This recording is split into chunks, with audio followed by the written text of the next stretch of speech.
다문화 가정의 비율이 해마다 높아지고 있고 그에 따른 사회적 준비와 역할도 필요해졌습니다. 국내로 이주한 다국적 이주민들을 위해 선교 전략을 세우고 이를 나누는 국제 이주자 선교 포럼이 해마다 개최되는데요. 오늘 미션 하나님의 사람들에서는 국제 이주자 선교 포럼 박찬식 소장님 모시고 관련 말씀 나누겠습니다. 안녕하십니까, 소장님. 반갑습니다. 예, 앞서 말씀드렸습니다만 국제 이주자 선교 포럼이라고 말씀드렸는데 네. 좀 소개해 주시죠. 예, 용어가 좀 생소하신 분도 있을지 모르겠습니다. 네. 국제 이주자 선교 포럼이라는 것은 지금 국내적으로 많은 이주 현상이 있습니다. 그래서 저희들이 선교적으로 그 이주민들의 현상을 연구하고 선교적인 필요성들을 저희들이 찾아내는 전략적인 선교 연구 포럼이라고 보시면 되겠습니다. 네, 해마다 이런 포럼을 준비하시는데요. 네. 갈수록 그 진행하시며 두드러진 특징 같은 게 있다면 어떤 게 있을까요? 저희 포럼을 진행하면서 해마다 사람들이 늘어나고 있거든요. 그래서 지금 한국에 와 있는 분들이 250만 명 가량 됩니다. 네. 이주민들이요. 그래서 전 인구의 5%가 되죠. 근데 지난 10여 년간 해오면서 특징 중 하나가 처음에는 한국 사역자들하고 한국의 학자들이 중심으로 모여서 이렇게 참석을 했는데 세월이 흐르면서 외국인 사역자, 외국인 목회자들 그런 분들이 많이 참여하는 그런 포럼이 되었습니다. 네.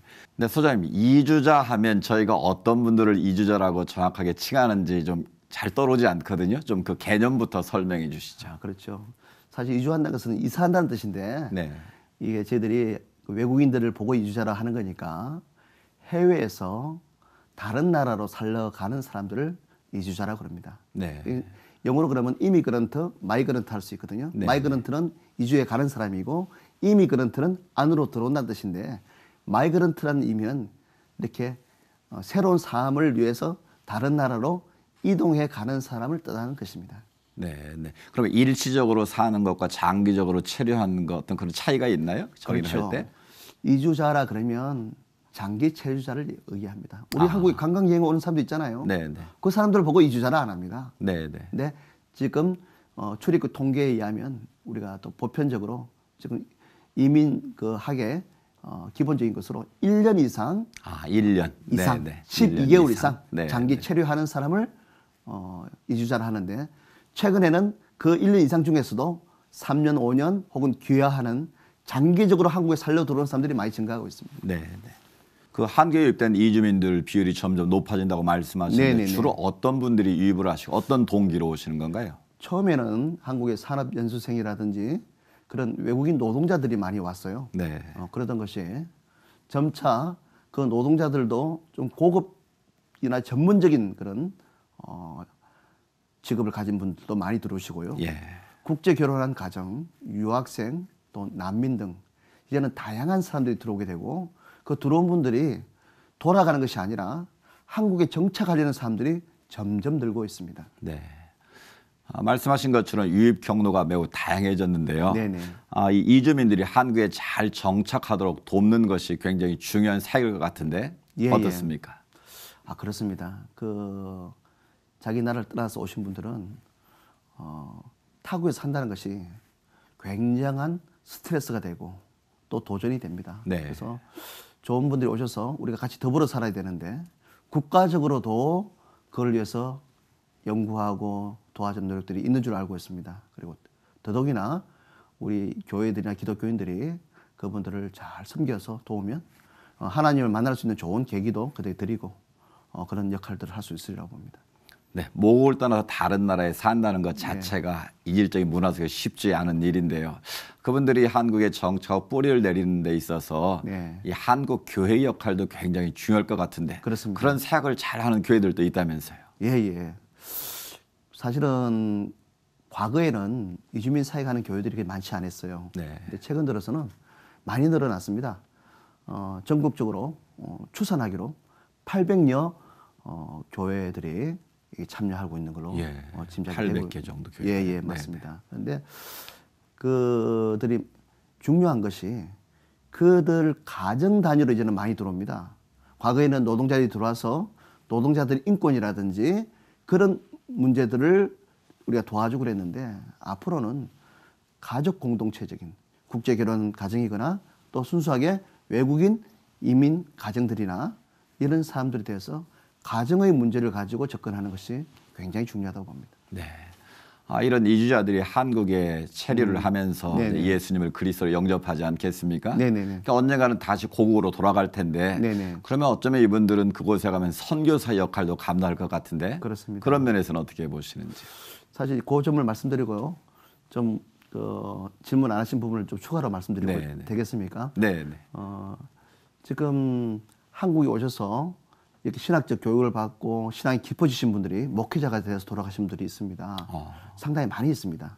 근데 중요한 게 하나 있습니다. 과거에는 돌아갔은 사람들이 많았는데 우리가 이민 사회로 가면서 점점 다문화 사회로 이렇게 되어가면서 한국에 와서 정착하시는 목회자도 있고 한국에 살려오는 사람들이 역할이 굉장히 중요하다고 봅니다. 네. 과거에는 우리가 역파송 개념만 중요했는데 이제는 그것뿐만 아니라 이제 그들이 한국 교회의 성도의 일부분으로서 네. 같이 살아가는, 같이 교회를 만들어가는 부분도 중요하다고 봅니다. 네.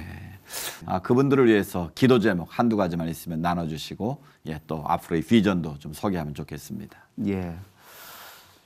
첫 번째는 이번 우리 포럼이 5월 28일 날 명성교회 글로리아 센터에서 아침 10시부터 예. 저희들이 이주 배경 자녀들 우리의 미래란 제목으로 저희들이 포럼을 합니다. 예.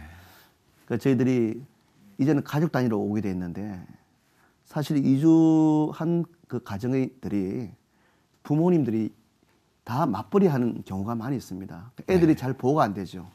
그다음에 국제 결혼한 가정들은 이혼율이 거의 50%에 육박합니다. 네. 그러다 보니까 한쪽 부모만 있는 이주민 자녀들이 많이 있습니다. 예. 그래서 그 자녀들을 위해서 우리 교회가 무엇을 할 것인가 이번 포럼 제목처럼 그 문제를 위해서 좀 기도를 해 주셨으면 좋겠고요. 네.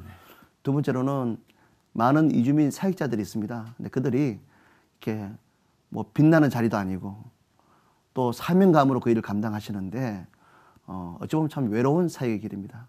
그 정도를 위해서 사역자들을 위해서 기도를 해 주셨으면 감사하겠습니다. 네. 아울러서 그 이주자 선교 포럼의 비전도 좀 나눠주시면 좋겠습니다. 예. 저희 선교 포럼은 사실 이 문제가 국내 선교만의 문제가 아닙니다. 그리고 이제는 국내에서도 선교란 개념보다도 많은 사람들이 들어와서 같이 살아갑니다. 이주민들이 우리 한국 사람들하고 분리된 것이 아니라 그들도 또 다른 한국 국민이 된다고 보시면 됩니다. 네. 또 한국 교회의 성도님들이 되신다고 봅니다. 그래서 앞으로 우리 이주자 선교 포럼은 국내적으로는 목회적인 측면, 네. 이들이 어떻게 신앙생활 잘하고 교회의 구성원으로서 어떻게 이끌어갈 것인가 그런 부분들을 내년부터는 좀 더 깊이 있게 목회적으로 좀 접근해 볼 생각이고요. 네. 또 하는 쪽으로 이 이주화 현상은 국내 선교의 문제가 사실 아닙니다. 글로벌라이제이션 되니까 세계화가 되니까 전 세계적인 현상들입니다. 그래서 한국 선교 단체들이 네. 교단 선교회가 이 이주화 현상을 잘 이해하게끔 저희 포럼에서 연구를 해서 세계 선교 속에서 지금 주요 관문 도시들마다 외국인들이 많이 증가하고 있습니다. 네. 그래서 한국의 선교사님들이 이주민, 해외 이주민들에게도 복음을 전하는 전략들을 개발해 갈 그런 비전을 가지고 있습니다. 네. 성경에도 보면 이 땅의 나그네들을 잘 대접하라고 말씀하고 있는데요. 우리 이주자들이 복음의 전자로 든든히 세워질 수 있도록 저희도 잊지 않고 기도하겠습니다. 선생님 오늘 말씀 감사합니다. 감사합니다.